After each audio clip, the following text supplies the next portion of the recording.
तुम्ही बघत आहात आपले बदलापूर. ब्लिंकिटचे रायडर यांचा आता काही क्षणापूर्वी या स्पीड ब्रेकरवरून पडून अपघात जो आहे तो झालेला आहे. भीषण असा अपघात झालाय. त्यांना आता वेळेवरती घटनास्थळी धाव घेऊन काही स्थानिक नागरिकांनी अँब्युलन्स बोलवली, रुग्णवाहिका बोलवली आणि त्यामध्ये त्यांना आता सध्या रुग्णालयामध्ये दाखल करण्यात आलेला आहे. मात्र हा अपघात काय घडला, कसं काय घडलं, तर आपण काही स्थानिक आहे तिथे त्यांच्याशी जर त्यांनी माहिती दिली तर आपण घेण्याचा प्रयत्न करणार आहोत. त्यापूर्वी आपण सर्वप्रथम देवासारखे धावून आलेले हे दोन सर आहेत, दादा आहेत, त्यांचं आपण कौतुक करूया. कारण त्यांनी वेळेवर इथे अँब्युलन्स घेऊन आलेत आणि मध्ये रस्ता होता वडवली साईडला, त्यामुळे अँब्युलन्स येणंही शक्य नव्हतं. काय सांगाल, तुम्हाला काय माहिती पडलं आणि क्षणार्धात अँब्युलन्स कशी पोहोचवली इथपर्यंत?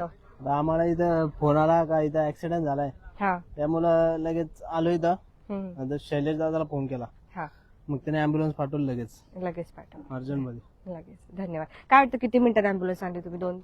2 मिनिटात झाले असेल, 5 मिनिटात. आता असं कुठे काही अपघात वगैरे झाला तर तुम्ही लगेच तिथे क्षणार्धात पोहोचतात का, जर कोणी माहिती दिली तर? माहिती दिली. धन्यवाद. तर आपण त्यांच्याकडनं माहिती घेतली. कुठेही काही अपघात झाला तर जे काही आपले स्थानिक नगरसेवक वगैरे असतील, सर्वप्रथम त्यांना लवकरात लवकर कॉन्टॅक्ट करून जी अँब्युलन्स आहे, रुग्णवाहिका आहे, ती आणण्याचा प्रयत्न करावा, असं आपण का बोलतोय?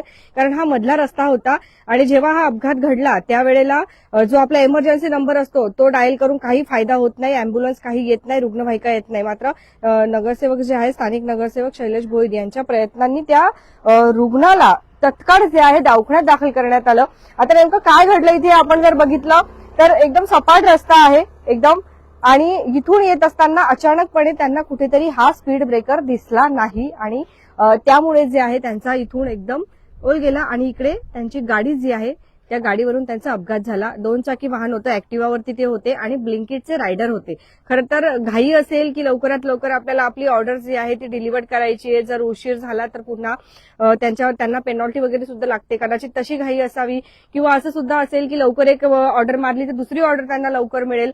तर या प्रकरणामध्ये कुठेतरी आपण बघितलं तर हे जे काही स्पीड ब्रेकर्स आहे, जिथे कुठे स्पीड ब्रेकर्स आहेत त्याच्यावरती पांढऱ्या कलरच्या रेषा ज्या आहेत त्या मारण्यात यायला पाहिजे, परंतु असा कुठलाही प्रकार जो आहे तो आपल्याला होताना पाहायला मिळत नाही आणि कदाचित यामुळेच हा भीषण अपघात जो आहे त्यांचा इथे झाला असं म्हणायला हरकत नाही. त्यांना खूप जास्त दुखापत झाली आहे. त्यांच्या पूर्ण चेहरा जो आहे त्याला पूर्ण रक्तबंबाळ झालाय, पूर्ण चेहऱ्याला त्यांची दुखापत झालेली आहे आणि अशा अवस्थेत त्यांना आता रुग्णालयात दाखल करण्यात आलंय.